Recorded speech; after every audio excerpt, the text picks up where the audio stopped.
राधे राधे। आप सभी का राधे सख्य चैनल में स्वागत है। भगवान श्री हरि माता रानी से प्रार्थना करते हैं कि आप सब लोग सुरक्षित होंगे, सुखी होंगे, ठीक प्रकार से होंगे। जैसा कि परसोत्तम मास की शुरुआत हो चुकी है, किसी कारण से ये वीडियो नहीं आ पाया, लेकिन अब डेली आएगा। तो इसमें जितनी पूजा पाठ जप तप 33 चीज़ों का दान वो भी ना कर सको तो कांसे के बर्तन में 33 पूरों का दान, इसका बड़ा ही महत्व है। और इसमें वैसे तो 5 कहानी बहुत ज़रूरी हैं। एक जो अपना गणाधिपति हैं गणेश जी की, लक्ष्मी जी की, और साथ में तुलसा जी की, और पुरुषोत्तम मास और भोले बाबा की। डेली ये 5 कहानियाँ कहना हमारे लिए बहुत अनिवार्य है। इसके साथ आप महात्म पढ़ो या ना पढ़ो वो अलग बात है, पर अगर हम अधिक मास की कहानी भी सुन लेते तो महात्म के बराबर है। तो आज मैं आपको ये सारी चीज़ें सुनाती हूँ। श्रीमन्नारायण नारायण नारायण, लक्ष्मी नारायण नारायण नारायण, तुलसी नारायण नारायण नारायण, श्रीमन्नारायण नारायण नारायण। बोलो गणेश जी महाराज की जय। एक मेंढक मेंढकी थी। मेंढकी चुटुक बिंदा महाराज का नाम लिया करती। मेंढक चिढ़ा करता। मेंढक कहता तू तो प्राय पुरुष का नाम लेती है। कहती मैं प्राय पुरुष का नाम नहीं, मैं तो गणेश जी महाराज का नाम लेती हूँ। एक दिन मेंढक को गुस्सा आ गया, जाकर जोड़ में कूद गया। मेंढक जले मेंढकी ना जले। मेंढक बोला मैं तो जला, मैं तो मरा, कि अभी सुमड़ ले कि ना सुमरू सुमड़ ले। जब मेंढक पूरी तरह जलने लगा, चुटुक बिंदा महाराज आओ, बैल का रूप धरो, गड़े में सींग मारो, मेरी जान बचाओ। चुटुक बिंदा महाराज आए, बैल का रूप धरो, गड़े में सींग मारे, जैसे उसकी जान बचाई। कहते सुनते हमारे और हमारे परिवार की सबकी जान बचाना। एक गरीब ब्राह्मण की लड़की पीपल नीचे खेल रही थी। पीपल में से आई आवाज़, बहन सहेली बन जाए, सहेली बन जाए। उसकी माँ ने पूछा बेटी क्या बात है? कि कुछ नहीं, कि कुछ तो बात है कि ऐसे ऐसे पीपल में से आवाज़ आती है। उसकी माँ समझ गई पीपल में लक्ष्मी माता रहती है। कहने लगी अब की बार आवाज़ आए तो कहती तू मेरी सहेली मैं तेरी सहेली, दोनों सहेली बन गई। लक्ष्मी माता ने उसे अपने घर पर बुलाया। खाना खाती जाए सोचती जाए, लक्ष्मी माता का व्यवहार तो इतना बड़ा, कल को उसको मैं क्या खिलाऊंगी पिलाऊंगी। लक्ष्मी माता उसके मन की बात ताड़ गई। कहने लगी चौमुखी दीवाली के छत पर बाल रही हो, चील आएगी, चौमुखी दीवा तो ले जाएगी, हीरो काल छोड़ जाएगी, जिसे बेचकर तुम अपने घर के दिलत दूर करना। जैसे लक्ष्मी माता तूने उसके घर के दिलत दूर करे, वैसे कहते सुनते हमारे और हमारे परिवार के सबके घर के दिलत दूर करना। एक बार शिवजी भगवान दुनिया देखने चले। पार्वती जी बोली मैं भी चलूंगी। शिवजी भगवान ने कहा तुम कहाँ जाओगे? रास्ते में तुम्हें भूख प्यास लगेगी। ना मानी और शिवजी भगवान के साथ दुनिया देखने चल पड़ी। रास्ते में कहने लगी मुझे तो भूख लगी है, खीर खांड के भोजन चाहिए। कहने लगी खीर खांड के भोजन चाहिए तो अपने घर क्यों ना रुके। आगे एक बुढ़िया माई मिली। बुढ़िया माई ने पूछा बेटी क्या बात है कि ऐसे ऐसे मेरी पार्वती को भूख लगी है। कहने लगी रुको। वो दूध चावल लेने चल पड़ी। कि बुढ़िया माई कहाँ जा रहे हो? कि बेटा दूध चावल लेने जा। अपने घर में जाकर देख दूध का टोकना चावलों का कनस्ता भरा रखा है। उसने जाकर देखा तो दूध का टोकना चावलों का कनस्ता भरा रखा है। गणेश जी को भोग लगा खीर बना दी, गणेश जी को भोग लगाया और शिव जी भगवान को खिला दी खीर, फिर भी बच गई। कहने लगे इसका क्या करूं, मेरे तो कुटुंब परिवार भी नहीं है। आंख नीचे थे कुटुंब परिवार हो गया, खीर फिर भी बच गई। कहने लगे इसे गांव में बांटिया। शिव जी भगवान चलने लगे, झोपड़ी में लात मार दी, महल तो महले बन गए। गाँव में बांटने के लिए गई, सब कहने लगे अभी तक तो इसके पास कुछ ना था, इतना कहाँ से है, मुझे तो शिव जी भगवान ने दिया। उनकी जाके कहने लगी कि शिव जी भगवान ने दिया। तो जाके कहने लगी कि जो ना उनके पीछे दौड़ी, ए मोड़ा मोड़नी साव करनी, उनके पीछे दौड़ने लगी। कहने लगी कि मोड़ा मोड़नी रुके, मेरा धन तूने उसको क्यों दे दिया? तूने ना करी तेरे ना हो गई, इसने हाँ करी इसके हाँ हो गई। कुछ तो फल मिलना चाहिए। घीदानी में घी रहेगा, तेलदानी में तेल रहेगा, काम तेरा रुके ना, धन तेरा जुड़े ना। जैसे शिव जी भगवान तुम बुढ़िया माई पे वैसे सब किसी पे, जैसे सावकारनी पे वैसे तुम किसी पे भी मत आना। एक बुढ़िया माई थी, तुलसा माता की पूजा क्या करती। तुलसा माता तू सुखदाता मैं बिरला सूझू तेरा, तू का निस्तारा मेरा, पाठ दे पीतम्बर दे विश्वनाथ का जात विश्वनाथ पाठ दे पिटम्बर दे विश्वनाथ का घाट दे वैकुंठ का वास दे। आए कृष्ण जी भगवान। इतनी औरतें आती है, लाड़ चाव करती हैं, सब कुछ दे देंगे। तुम्हारा घर कहाँ से दूंगी? उन्होंने एक घंटी बजा दी, इसे बजा दूंगा। चल तुम्हारा कंधा कहाँ से दूंगी? उन्होंने एक घंटी दे दी, इसे बजा देना। कहने लगी ठीक है। अब उसने जाके घंटी बजाई। एक दिन सोचा मैं घंटी बजा के देखो तो सही कि आते कि नहीं आते विष्णु भगवान। तो कहने लगी, विष्णु भगवान ने पूछा क्या बुढ़िया माई मर गई? कि नहीं, मैंने तो घंटी इसलिए बजाई कि तुम आते कि नहीं आते। एक दिन बुढ़िया माई सचमुच मर गई, किसी के उठाए से नहीं उठती, पत्थर से भी ज़्यादा भारी होगी। सब कहने लगे सवेरे उठ के जन क्या पाप घाट की माला फेरती थी जो इतनी भारी मारी हुई, किसी के उठाए से नहीं। आए कृष्ण जी कहा देखो तो सही दुनिया में क्या डंग डोला है कि एक बुढ़िया माई मरी पड़ी है। कहने लगे मैं देख लूँ कि इतने बड़े बड़े योद्धाओं से तो उठी ना, तेरे से क्या उठेगी। एक बूढ़ा कहने लगे सभी अपने मन की करने दे। बुढ़िया माई में आगे कहने लगे ऐसे नहीं, मोर मुकुट पीताम्बर पहने हाथ में मुरली बजाते सबके सामने दर्शन दो। उन्होंने मोर मुकुट पीताम्बर पहने हाथ में मुरली बजाते सबके सामने दर्शन दिए। जैसे बुढ़िया माई को दर्शन दिए वैसे कहते सुनते हमारे और हमारे परिवार के सबके घर में देना।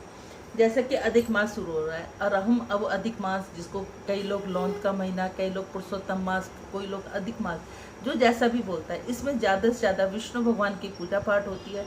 इसमें विष्णु भगवान के निमित्त पूजा पाठ, श्री नारायण कवच, आप गीता का 14वां अध्याय भी कर सकते हैं, श्री रामचरित मानस भी पढ़ सकते हैं, भगवत गीता भी लगा सकते हैं और भगवत पुराण भी पढ़ सकते हैं।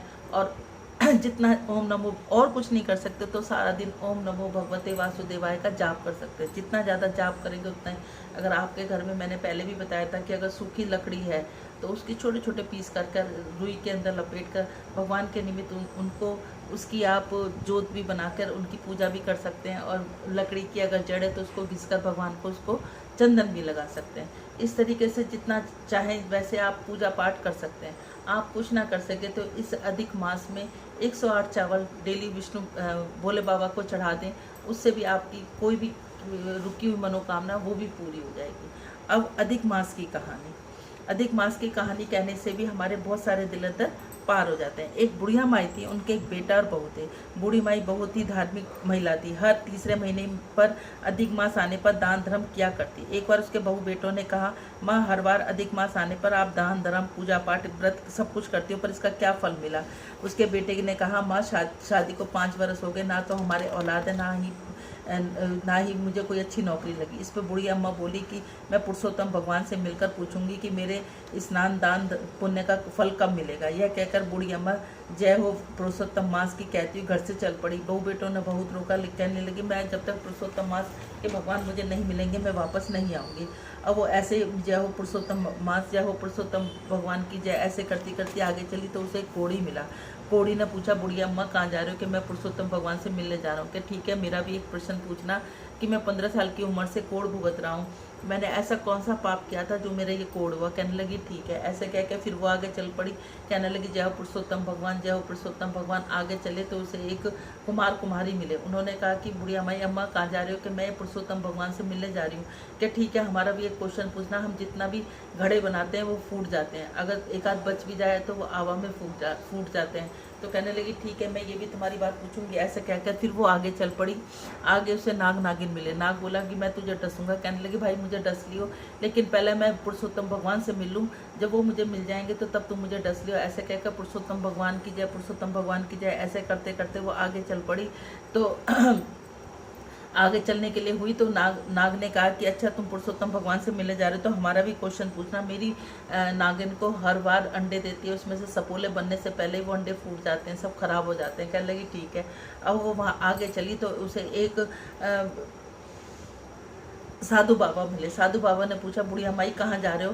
कि मैं पुरुषोत्तम भगवान से मिलने के लिए जा रही हूँ। कहने लगी कि ठीक है, तुम पहचानोगी कैसे। कि मैं पहचान लूँगी, आँख बंद करूँगी और उनको पुकारूंगी तो वो मुझे पहचान हो जाएगी। कहने लगी ठीक है। अब उसने जैसे आँख बंद करके बोला कि पुरुषोत्तम भगवान की जय, पुरुषोत्तम भगवान की जय। वो साधु बाबा और कोई नहीं थे, विष्णु भगवान थे। उन्होंने कहा बुढ़िया माई आँखें खोलो, मांगो क्या मांगना है। कि तुम्हें देखने और तुम्हारे दर्शन होने से मुझे सब कुछ मिल गए, लेकिन 3 प्राणियों ने मेरे से कुछ बोलने के लिए बोला, वो मैं आपको बताऊँगी। उसने सबसे पहले कोढ़ी के लिए बताया कि एक कोढ़ी है, वो ऐसे कह रहा था कि उसने पिछले जन्म में वो राजा था, उसने प्रजा पर बहुत दुख दिए थे, उसी के उसका श्राप उसको लगा है। ये मेरे पैरों की मिट्टी ले जाए उसके शरीर पे लगा देना, उसका कोढ़ ठीक हो जाएगा। फिर वो कहते हैं कि कुमार कुमारिन, तो वो कहते हैं कि जनक एक बार उनके पास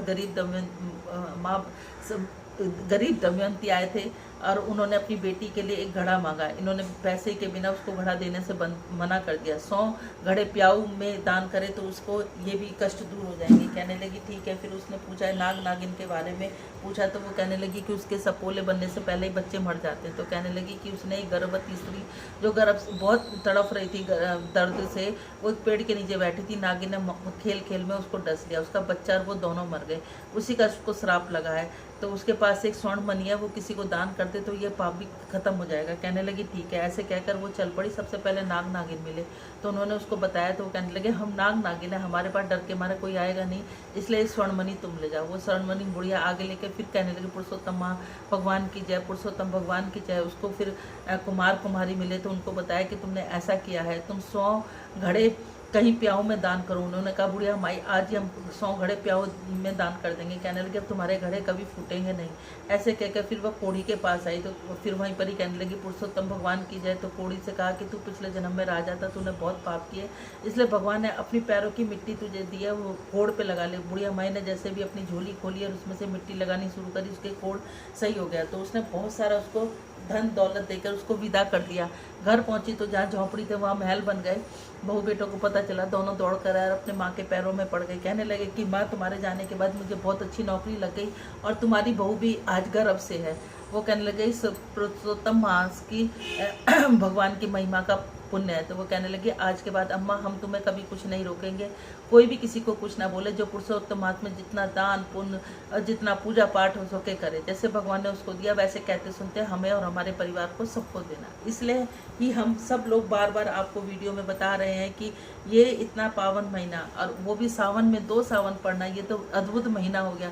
इसमें कुछ ना कर सको तो रोज शिवालय में जाकर 1 लोटा गंगा जल चढ़ाओ और पुरुषोत्तम मास की ये कहानी सुनो, महात्म कहो और जितना ज़्यादा हो सके ओम नमो भगवते वासुदेवाय, ओम नमो नारायण, हवन करो, जितनी पूजा पाठ करे। तुलसी का दीवा ले लो, सुबह शाम तुलसी मैया की आरती करो। तुलसी मैया में के उसमें गमले के पास तुलसी जी का दिया जलाओ, लेकिन नैम से जलाओ। एक नैम बना लो कि मैं इस टाइम तुलसी मैया में दिया जलाऊंगी, तो उसी टाइम पे हर रोज दिया जलाओ, 2, 4, 5 मिनट ऊपर नीचे होने से। फिर देखो आपको पुरुषोत्तम भगवान विष्णु भगवान आपके कैसे घर के दिल दूर करते हैं। आपकी कठिन से कठिन भी कोई मनोकामना उसको भी पूरी करते हैं। बोलो पुरुषोत्तम मास की जय।